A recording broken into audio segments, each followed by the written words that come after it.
Shares of AMD are sinking today after the chipmaker forecasted weak revenues in the current quarter amid a PC market downturn. That's the focus of today's Tech Check with our own Deirdre Bosa. Deirdre, it's not just about PCs, though. The story gets so wide, it even encompasses, of course, AI at this point.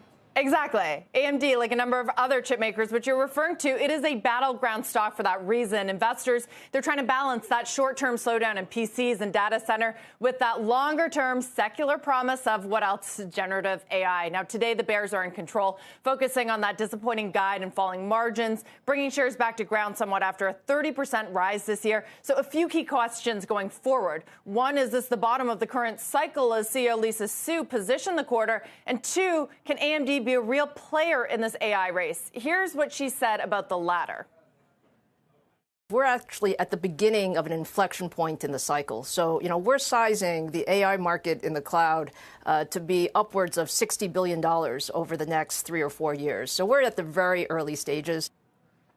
Now, part of that opportunity lies in its chip called the MI300 that will compete with NVIDIA's flagship chips for AI that Sue called more than a, quote, one-trick pony. But perhaps more importantly, she said that it will represent, quote, tangible revenue in the fourth quarter. For now, NVIDIA dominates the market, of course, with an estimated 80% of all AI workloads currently run on its highly advanced processors. But competition, it is well underway, and not just from traditional chip makers like AMD. Remember, the mega caps, Google, Microsoft, Meta, they're all working on their own in-house AI chips and supercomputers.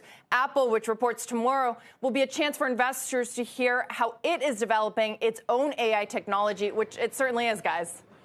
So, Deirdre, I wonder, if you take a look at the landscape now with all of these chip makers, it's safe to say AI is a big part of it. So what exactly does that do for the resource allocation? Are all these companies going to be striking the AI chord with all investors going forward?